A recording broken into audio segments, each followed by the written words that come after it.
봉독해드립니다.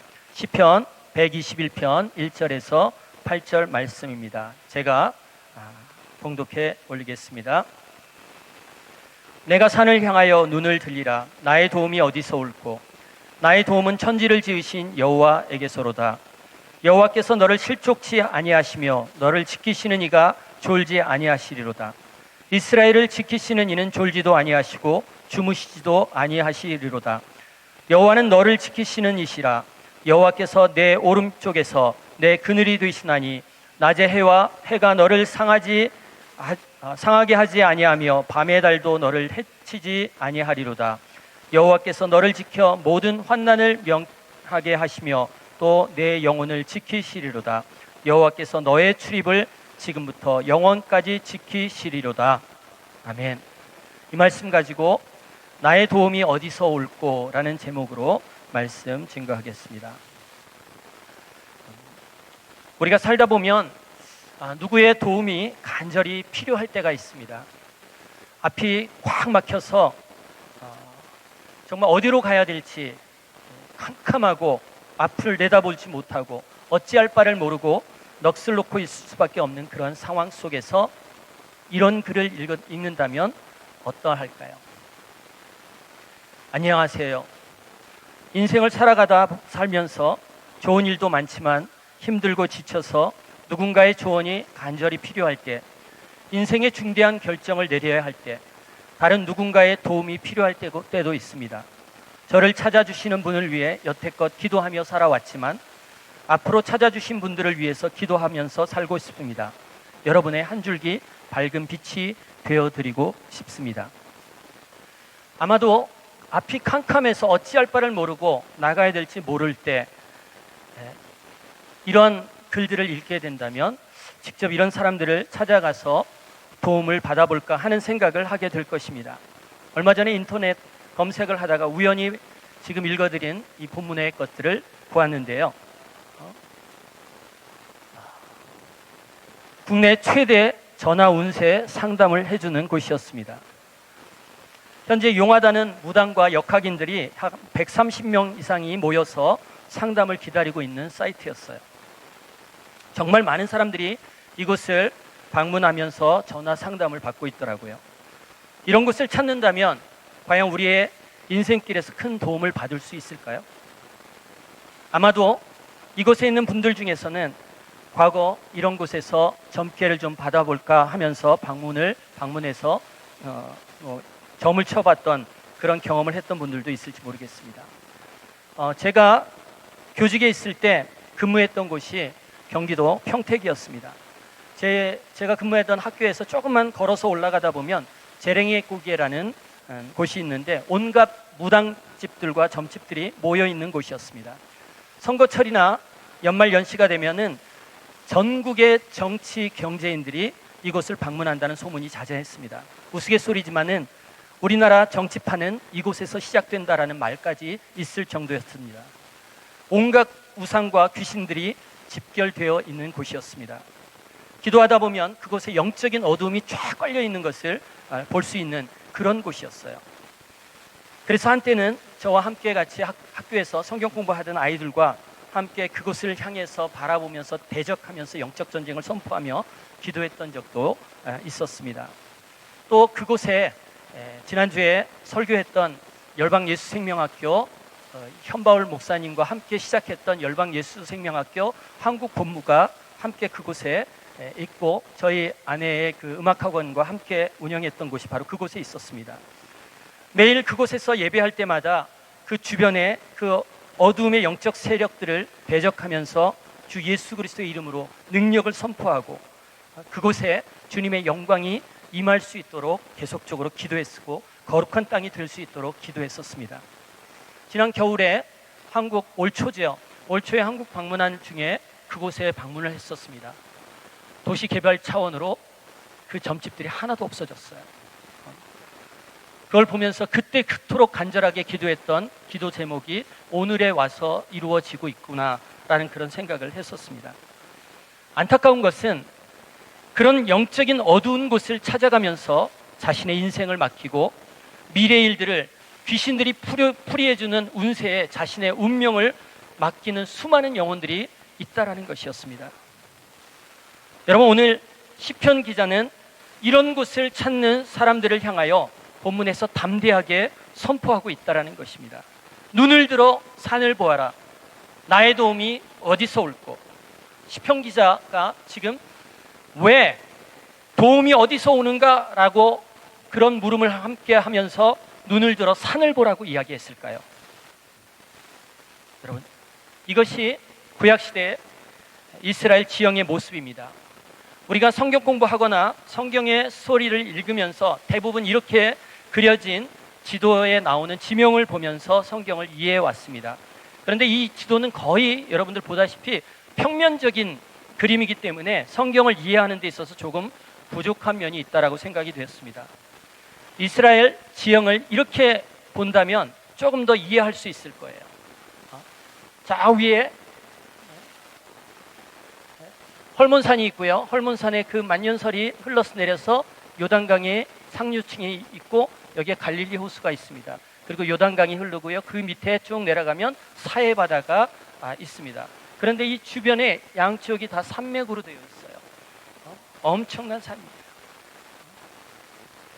이런 식으로 이거 보면 여러분 조금 더 이해할 수 있을 겁니다. 이스라엘 백성 여기가 사해고요. 여기 갈릴리 바다입니다. 요단강이고요. 다 산악 지역이에요. 자, 이게 바로 예루살렘 성전을 가기 위해서 꼭 거쳐야 될 유대 사막 지역입니다. 다 산으로 되어 있어요.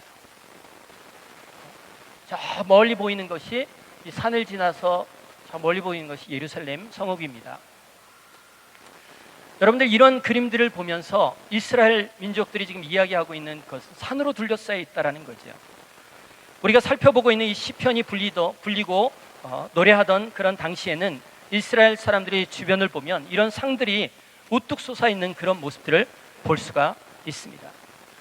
하늘을 배경으로 한 이 산등성 위의 실루엣이 그 장엄함은 말로 표현하기 어려울 정도였을 거라고 생각합니다.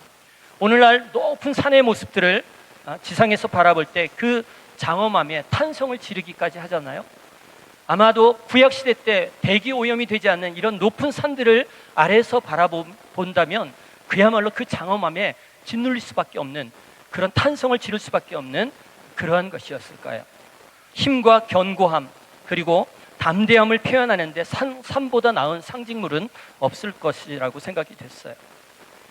그런데 이 시편이 쓰이고 불리던 당시 지금의 팔레스틴, 즉 이스라엘 지역은 온통 우상, 이방 종교 우상 숭배를 들끓고 있었다라는 거죠. 대부분 우상 종교를 믿고 있는 이 이방 종교들은 산 꼭대기에서 제사를 지냈습니다. 산 꼭대기에 산당을 차려놓고 수풀이 우거지게 만들어 놓고 그곳에서 제사를 드린 것입니다. 지금 여러분들 보는 이것이 바로 산당이에요. 산당이라는 것은 신에게 제사 드리기 위해 세운 집당입니다. 산 꼭대기에 이런 산당들을 지어놓고 이방 신들에게 제사를 지낸 것입니다. 열왕기상 14장 23절을 보면은 이는 그들도 산 위에서 모든 푸른 나무 아래와 산당과 우상과 아세라상을 세웠습니다. 열왕기상 11장 7절에서도 모압에 가증한 그모스를 위하여 예루살렘 앞 산에 산당을 지었고 또 암몬 자손의 가증한 몰록을 위해서 그와 같이 하였다. 이렇게 산당을 세워서 제사를 했다라는 거죠. 성전이 건축되기 전까지 이스라엘 백성들은 이 산당에서 제사를 드렸습니다. 열왕기상 3장 2절을 보면 그때까지 여호와의 이름을 위하여 성전을 아직 건축하지 아니하였으므로 백성들이 산당에서 제사했다라고 얘기했습니다. 사무엘상 9장 12절을 보면 그들이 대답하여 이르시되 있나이다. 보소서 그가 당신보다 앞서가시니 빨리 가소서 백성이 오늘 산당에서 제사를 드림으로 그가 오늘 성읍에 들어오셨나이다. 이 말씀은 청년 사울이 아직 사울 왕이 되지 않을 때, 청년 때 사무엘을 만나러 가는 기절에 소년을 만났는데 사무엘이 어디 있느냐라고 물었더니 지금 사무엘이 백성들이 지금 산당에 제사 드리러 갔는데 사무엘 선지자도 역시 그 앞에 먼저 성읍으로 들어오셨습니다 라고 하는 말씀입니다. 여러분, 사무엘 선지자를 비롯한 다윗 왕, 솔로몬 왕, 이와 같은 산당에서 제사를 드렸음을 성경을 통해서 확인할 수 있어요. 열왕기상 3장 3절 보면 솔로몬이 여호와를 사랑하고 그의 아버지 다윗의 법도를 행하였으나 산당에서 제사하며 분향하였더라. 이에 왕이 제사하러 기브온으로 가니 거기는 산당이 큼이라. 기브온 산당은 아주 크다라고 얘기했어요. 1,000번제를 거기서 드렸다라고 얘기했죠. 그러나 예루살렘 성전이 건축된 이후에는 이스라엘 백성들은 산당 제사가 허용되지 않았습니다. 신명기 12장 보면 너는 삼가서 내게 보이는 아무 곳에서나 번제를 드리지 말고 오직 너희의 한 지파 중에서 여호와께서 택하실 그곳에서 번제를 드리고, 여호와께서 택하실 그곳이 바로 예루살렘 성전이었습니다. 그 성전에서만 예배드리고 나머지 다른 산당에서 예배드리지 말라라고 이야기를 했었어요. 성전에서 번제드리지 말라라고 금했었는데도 불구하고 산당 제사는 계속되고 있었다는 것을 성경을 읽으면 알 수 있습니다. 열왕기상 22장 43절을 보면 여호사밧이 그의 아버지 아사의 모든 길을 돌이키지 아니하고 여호와 앞에 정직하게 행하였으나 산당은 폐하지 아니하였으므로 백성이 아직도 산당에서 제사를 드리며 분향하였더라. 여러분들 훗날에 이스라엘 역사들 훗날에 쭉 보면은 이 여호와 보시기에 아주 정직하게 행했던 요아스 왕도 여전히 산당에서 예배드리는 것을 볼 수가 있습니다. 열왕기하 12장 2절 3절 요아스는 제사장 여호야다가 그를 교훈하는 모든 날 동안에도 여호와 보시기에 정직하게 행하였으니 다만 산당들을 제거하지 아니하였으므로 백성이 여전히 산당에서 제사하며 분향하였더라 라고 얘기했어요. 이런 산당 예배의 문제는 다른 것이 문제가 되는 것이 아니라 바로 우상 숭배였다라는 것이요, 우상 숭배나 다름이 없었다는 거예요. 구약의 역사를 보면 이 산당 예배가 우상 숭배였기 때문에 여호와 하나님에 대한 신앙이 투철했던 히스기야 왕은 이 산당을 제거하기 시작했다라는 거예요. 열왕기하 18장 4절에 보면 그가 여러 산당을 제거하며 주상을 깨트리고 아세라 목상을 찍으며 모세가 만들었던 노폐물 이스라엘 자손이 이때까지 향하여 분향함으로 그것을 다 부수고 느우수단이라 일컫더라 라는 그런 말씀이 나와요. 산당을 다 부숴버리고 가루로 만들었다라는 그런 표현도 나옵니다. 23장 8절 열왕기하 23장 8절 이후에 보면 요시야 왕이 당시 분향하던 산당들을 다 헐어버리고 불살아버리고 빻아서 가루로 만들었다는 표현도 있어요. 그런데도 불구하고 그 이후 요시야 왕 그 뒤에 나온 여호람과 므낫세라는 왕들은 끝까지 산당을 세워서 우상 숭배에 앞장섰던 것입니다. 열왕기하 21장 보면 그의 아버지 히스기야가 헐어버린 산당들을 다시 세웠다라고 얘기합니다. 이스라엘 왕 아합의 행위를 따라 바알을 위하여 제단을 쌓으며 아세라 목상을 만들고 하늘의 일월 성신을 경배했다라고 했어요. 여러분, 므낫세 왕은 열왕기하 21장을 읽어보면 우상 숭배의 극치를 보여줬던 왕이었음을 알 수가 있습니다. 심지어 성경은 뭐라고까지 얘기하냐면 므낫세가 악을 행한 것이 여호와께서 이스라엘 자손 앞에서 멸하신 그 어떤 이방 민족보다 더 심하게 우상 숭배를 했다라고 말할 정도였다라는 겁니다. 이처럼 당시는 산의 모습은 우상 숭배하는 본거지였다라는 거죠. 산당에 수풀이 우거지게 만들어 놓고 성전에서 일하는 남녀 창기까지 두었습니다. 당시 토지를 비옥하게 하려면 하늘의 신들을 기분 좋게 해야 한다는 말에 미혹돼서 남녀가 성창들이 성적으로 문란한 의식까지 행하기도 합니다. 또 재앙을 지켜준다라는 말에 미혹돼서 산당에서 많은 사람들이 제사를 드렸던 것입니다. 언제 어디서 만날지 모르는 위험과 어려움들을 막을 묘약과 부적들을 구하면서 각종 주문과 마술들을 곁들여졌던 것이 바로 이 산당 예배였습니다. 당시 이런 말들이 널리 펴져 있었습니다.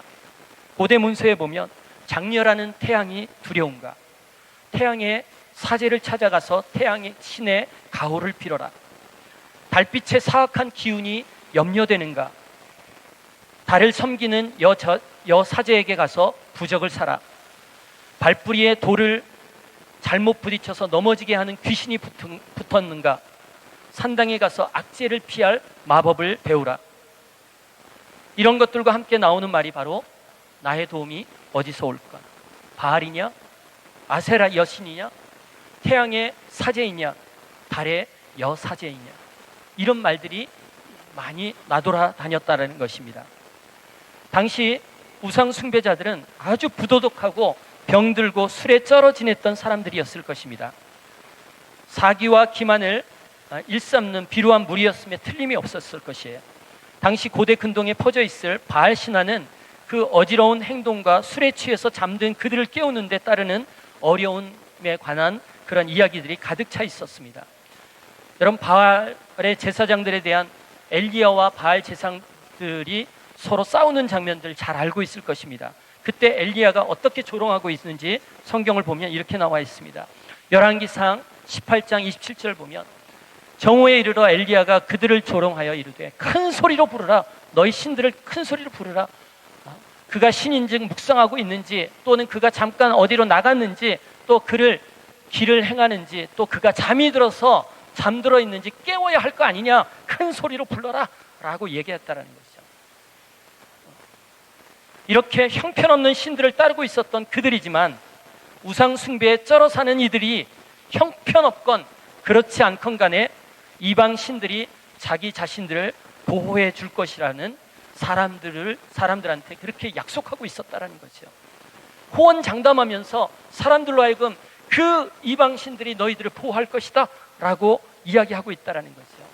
당시 아까 보여드렸던 이 험악한 산악지대를 여행하는 자들에게는 이 우상 숭배자들의 호언장담에 귀가 솔깃했을 거라고 생각합니다. 지금으로부터 약 2500년 전 신앙 노정에 오른 히브리인들은 산비탈에서 본 바로 이와 같은 광경을 보았을 것입니다.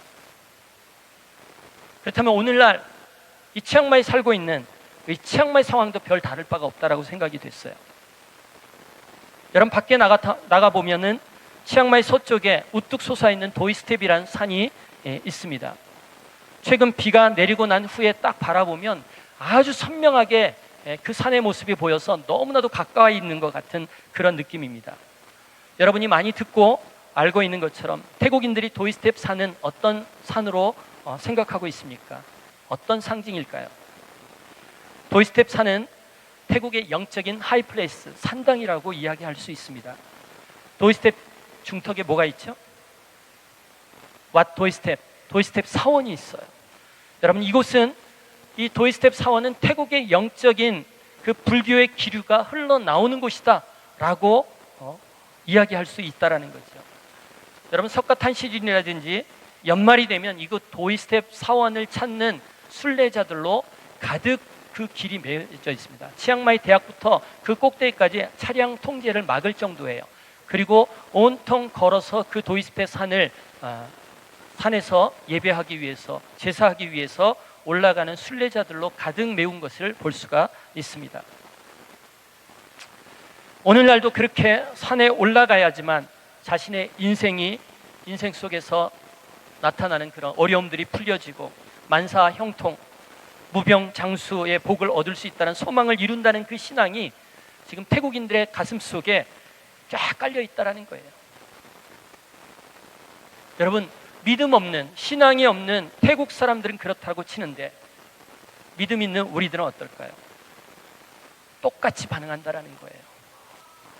삶의 시련과 고난의 순간들을 만나게 되면 여러분, 누구를 먼저 도움을 청합니까? 누구에게 먼저 도움을 청합니까? 우리가 도와달라고 소리치면 마치 구약시대에 산에서 들렸던 소리처럼 숱한 소리들이 우리한테 들려옵니다. 누구를 찾아가면 도움받을 수 있어요. 이렇게 해보십시오. 어떤 사람들은 어떤 목사님의 설교를 들으면 꼭 들어보세요. 너무 좋아요. 도움받을 수 있을 거예요. 모두 좋아요. 그러나 이런 것들은 어떤 의미에서 산을 바라보는 것과 똑같다는 그런 생각을 했습니다.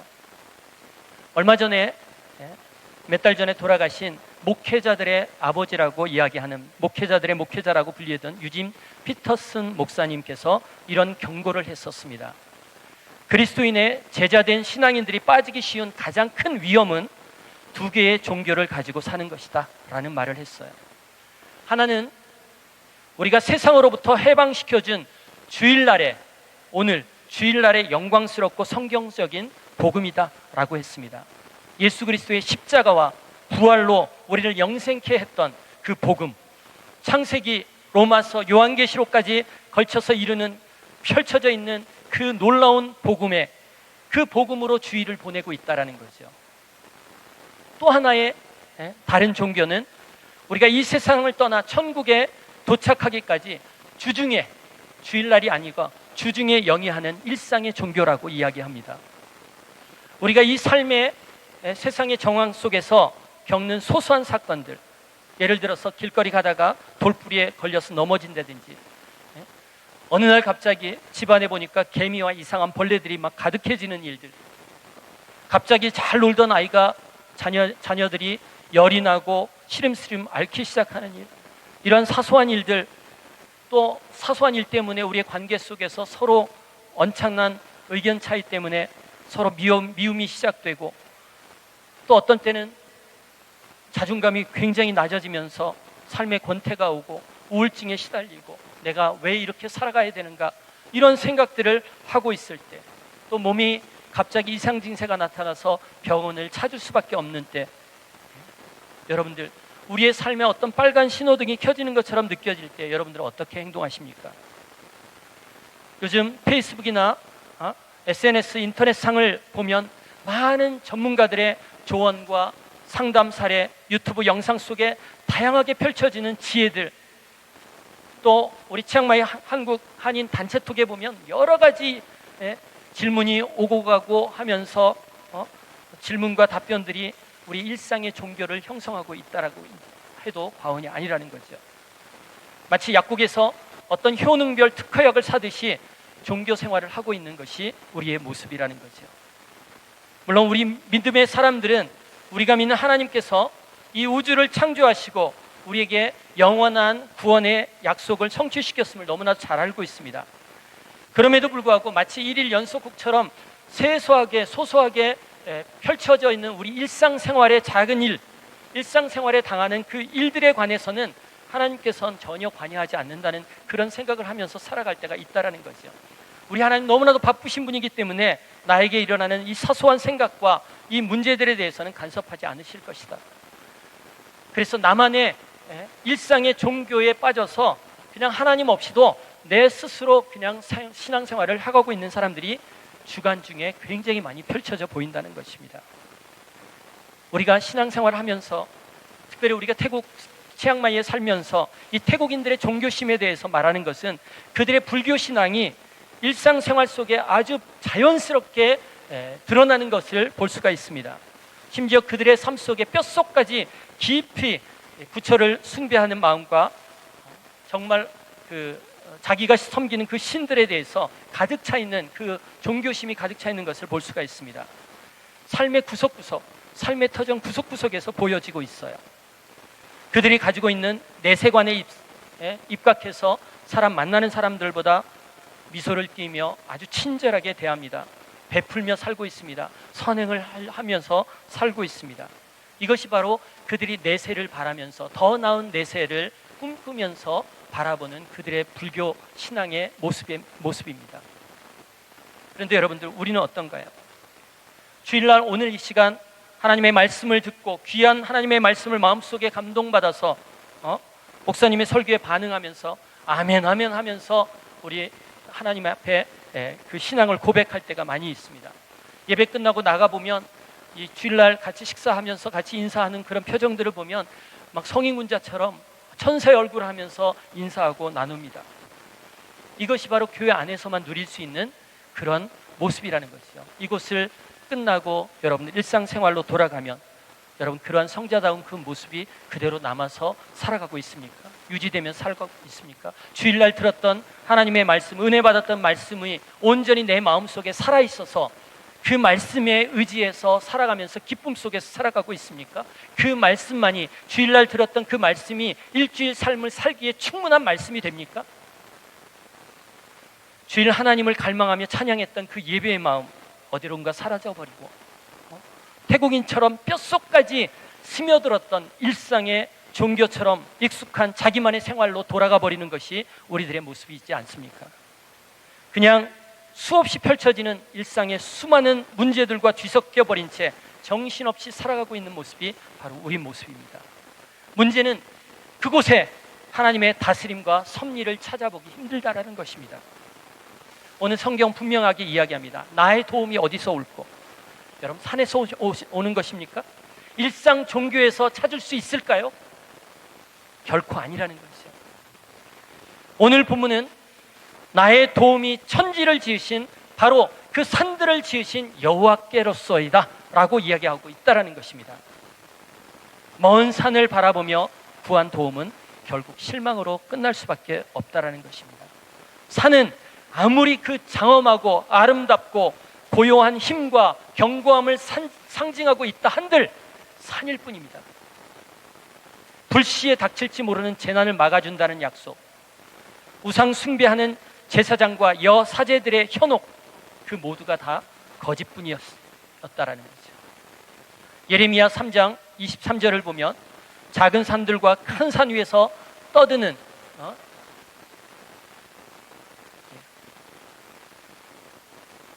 것은 참으로 헛된 일이라. 이스라엘의 구원은 진실로 우리 하나님 여호와께 있도다 라고 이야기하고 있다는 거죠. 이런 배경 속에서 나온 고백이 바로 시편 121편 말씀이라는 거죠. 눈을 들어 산을 보아라. 나의 도움이 어디서 올꼬? 산에서 오는 것입니까? 아니라는 것입니다. 내 인생을 둘러싸고 있는 많은 자원이 때때로 어떤 사람이, 어떤 환경이 나를 보호해주고 지탱해주고 지켜주는 것 같이 느껴질 수 있지만은 진정 나의 도움은 그런 것에서 오는 것이 아니라 나를 둘러싼 어떤 물질도, 심지어 사람도 아니고 어떤 환경도 아니고 나의 도움은 천지를 지으신 여호와에게서 온다라는 것입니다. 시편 기자는 바로 믿음의 영역으로 지금 고백하고 있는 것입니다. 내가 산을 향하여 눈을 들리라. 나의 도움 어디서 올까? 하면서 그 산을 만드신 하나님에게서 나의 도움을 찾았다는 것입니다. 우리가 일상생활을 하면서 끊임없이 이 질문을 던져야 합니다. 나의 도움 어디서 올까? 이 질문 앞에서 천지를 지으신 여호와에게서, 창조주 하나님께 그 창조주 하나님이 나의 도움이 되신다라는 이 믿음, 이런 고백을 하면서 일상의 종교를 버리고 살아가야 된다는 것입니다. 창조주 하나님이 나의 도움이 되신다는데 무엇이 아쉬울 거에 무엇이 있겠습니까? 오늘 창조신앙의 고백과 함께 여러분들 또 하나의 필요한 신앙이 하나님께서 내 삶을 일일이 돌보아 주신다는 섭리의 신앙이 곁들여져 있어야 된다는 거죠. 창조주 하나님에 대한 신앙, 우리 창조신앙을 가져라 라고 많이들 이야기합니다. 이 세상이 어떻게 만들어졌는지 탐구하는 어떤 창조과학적인 지식을 얻는 것만은 창조신앙을 갖는 것이 아닙니다. 이 세상을 만드신 하나님이시라는 창조주에 대한 고백만이 아니라 우리에게 필요한 것은 섭리하시는 하나님, 이 우주를 만드시고 그것을 하나님의 계획과 섭리대로 지금도 지키시고 인도해 가시는 믿음, 그 섭리대로 그 하나님이 이 땅을 만들어 가시고 운행하시고 다스리시고 통치하고 계시는데 그 속에 내 인생이 포함되어 있다는 것입니다. 그 섭리의 신앙이 우리 안에 있어야 된다는 거죠. 하나님은 이 세상 우주 만물을 만들어 놓고 가만히 계시는 분이 아니라는 거죠. 그런데 이신론적인 생각을 가지고 있는 사람들이 있다는 거죠. 이신론이 뭐예요? 이 세상에 숨겨져 있는 자연 법칙들을 사람들이 발견해 가면서 아, 맞다, 하나님 계시다, 하나님께서 계시지 않는다면 이런 자연 법칙이 있을 수 없어 라고 이야기를 합니다. 인식하면서 하나님이 계시는 것을 고백하면서 기계 법칙을 만들어 놓듯이 자연 법칙을 만들어 놓고 이제는 하나님이 더 이상 관여하지 않을 거야 라고 생각하는 것이 바로 이신론입니다. 우리 창조주 하나님을 믿는 사람들조차도, 신앙을 갖고 교회 생활을 하고 있는 사람들 자체도 이런 이신론적인 사고를 가지고서 살아가고 있는 사람들이 굉장히 많다라는 거예요. 여러분, 하나님이 우주 만물을 붙들고 계신다는 것 믿습니까? 지금도 창조주 하나님을 믿는 신앙은 우주 만물을 창조하신 그 하나님이 자연 법칙을 만드시고 그것을 두시면서 그것을 지금도 붙들고 계시고 유지하고 계시고 돌보고 계신다는 거죠. 그것에 간섭하고 계신다는 그 믿음, 신앙이 우리 안에 있어야 된다는 거죠. 여러분, 창조를 믿는다면 바로 섭리도 믿어야 된다는 것입니다. 섭리의 하나님 어떤 분입니까? 참새 한 마리도 하나님 허락 없이는 떨어지지 않는다라고 성경은 이야기하고 있어요. 천지 만물을 만드신 하나님이 이 우주 만물들을 다스리고 보존하고 지금도 돌보고 계신다는 거죠. 지키시고 계신다라는 것이요. 우리 찬양대 어떤 형제의 카톡 프로필을 보니까 이런 말이 있어요. 내가 침 삼키는 동안에도 나를 지키시는 하나님. 그런 말을 썼더라고요. 우리 하나님, 내가 침을 삼키는 그 동안에도 나를 지키시고 돌보시고 계시는 하나님이시라는 거죠. 이렇게 믿는 것이 바로 섭리의 신앙이라는 거죠.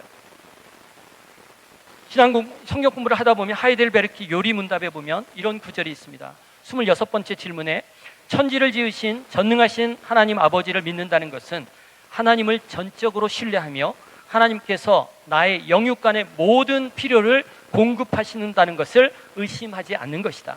그리고 내가 눈물의 골짜기를 지나는 동안도 그것을 손으로 바꾸실 수 있는 전능하신 하나님이심을 믿는 것이다 라는 말씀을,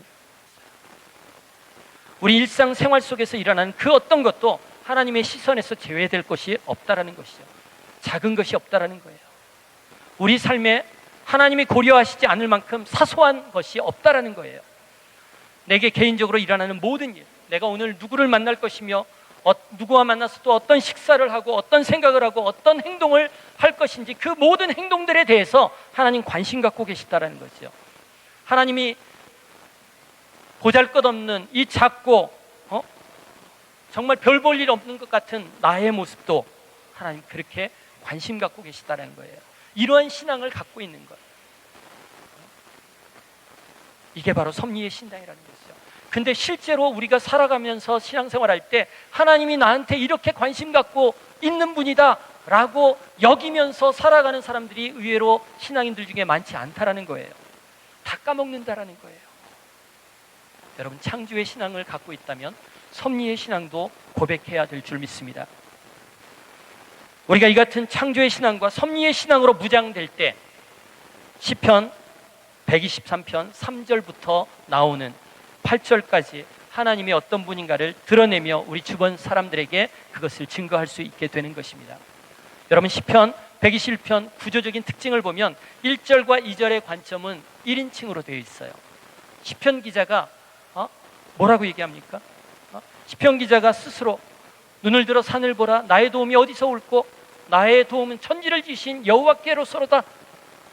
내 관점은 내가 묻고 내가 스스로 고백합니다. 그런데 3절부터 8절까지는 그 관점이 여러분들 2인칭으로 되어 있어요. 2인칭으로.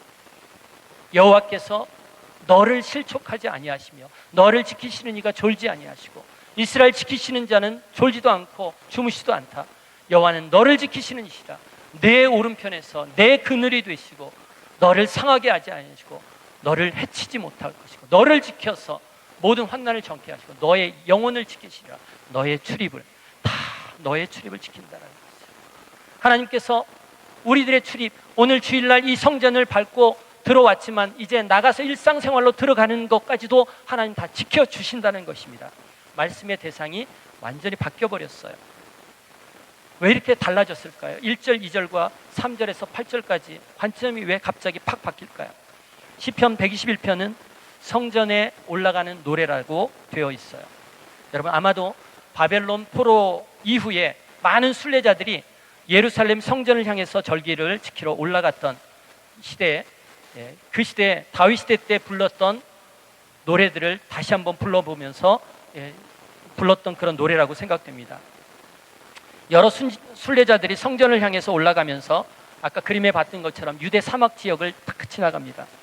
어느 한 사람이 1절, 2절을 불러서 하나님이 진정한 나의 도움이시다라는 것을 고백합니다. 그러면 같이 가던 다른 순례자들이 화답하면서 그 하나님이 바로 너를 지키시는 분이라는 사실을 확인시켜 주면서 힘든 믿음의 여정들을 함께 올라가면서 힘을 북돋아 주었던 노래가 이 노래라는 것입니다. 순례자들이 믿음의 여정 속에 함께 힘을 실어주면서 믿음의 동역자들과의 그 동행하는 그 길들은 아무리 험악한 산악지대와 광야를 걷고 있는 동안 결코 외롭지 않았을 것입니다. 실제로 예루살렘 성전에 오르기 전에 마지막 지나야 될 관문이 아까 보였던 유대 사막 지역이었기 때문입니다. 낮에는 이글거리는 뜨거운 태양들이 괴롭히는 것입니다. 밤에는 달빛이 도보로 장거리 여행을 하는 사람들한테는 아주 온갖 걱정과 염려들이 모여서 감정적인 우울증에 빠지게 한다라고 얘기합니다. 흔히 문스트로크라고 이야기하는데 광기, 정신 착란을 뜻하는 말입니다. 점성학에서는 달빛의 영향으로 정신병이 온다라고 믿었습니다. 이런 순간에도 낮의 해와 밤의 달도 너를 해치 못한다라는 고백이 실질적인 힘이 되었다라는 것이죠. 먼 순례의 길에서 지치고 힘들어서 포기하고 싶은 그 생각이 드는 그런 시점에서 순례자들은 이 노래를 부르면서 서로 힘을 북돋아주고 서로 힘을 얻고 올라갔던, 성전을 향해서 올라갔던 이 노래입니다. 확실한 신앙 고백과 함께 그것을 찬양하며 걷는 신앙인들의 여정이라면 매일매일 우리 탐험 같은 인생의 여정 속에서 하나님의 사랑과 은혜를 경험하며 능히 승리하는 삶을 살아갈 수 있는 그 이유가 바로 이런 고백이 뒤따를 때 가능할 거라고 생각합니다. 여러분, 우리 하나님은 여러분들 지키시는 분이십니다. 3절에서 8절까지 개역 성경에서 지키신다는 표현이 6번 정도 나오는데 원어는 각 구절마다 다 있어요. 8번 이상이 나오고 있어요. 여러분, 무슨 말씀이에요? 우리의 인생의 모든 순간순간 세밀하게 끝까지 하나님께서 지켜주신다는 표현이라는 거죠. 이 말씀을 마지막으로 어떻게 적용할 수 있을까 생각해 보았어요. 이 부분을 묵상하면서 제가 깨닫게 된 것은 창조주 하나님이 진정 나의 도움이 되시고 내 신실한 삶의 인도자가 되신다는 창조신앙과 섭리신앙을 확실하게 고백하고 있으며 또 일상생활 속에서 그것을 경험하며 사는 자라면 이제 일상의 종교에 빠져서 산을 바라보면서 막연한 도움의 환상을 바라보고 사는 이 세상 사람들을 바라보면서 그를 향해서 담대하게 부르고 외칠 고백이 바로 3절에서 8절까지의 내용이다라고 생각했습니다. 천지 만물을 지으신 하나님이 진정한 나의 도움이 되시는데 그 하나님이 바로 당신을 지키시는 분이십니다. 당신을 지키십니다. 나의 도움이 되시는 천지를 지으신 그 하나님께서 당신의 우편에 그늘이 되어주실 것입니다. 낮의 해와 밤의 달도 당신을 지키시고 당신을 보호해 주실 것입니다. 우리 하나님은 여러분들이 겪고 있는 모든 환난과 어려움을, 모든 악으로부터 여러분들 지켜주실 것입니다. 예수님 제대로 믿기만 하십시오. 바로 당신이 나가고 들어오는 모든 출입을, 인생의 모든 순간순간들을 하나님 간섭하시고 여러분 지키실 것입니다. 이것이 바로 진정한 우리의 고백이 되어야 되며 세상 사람들을 향한 외치는 믿음의 증거가 될 거라고 생각이 됩니다. 이 고백과 진리의 내용이 여러분들의 삶 속에서 노래하고 선포하는 한 주간 됐으면 좋겠습니다. 주의 이름으로 축원합니다. 우리 함께 같이 좀 믿음으로 옆에 사람들을 먼저 하나님은 너를 지키시는 자, 이 노래 같이 부르면서 고백했으면 좋겠어요. 1절은 옆에 사람들한테 정말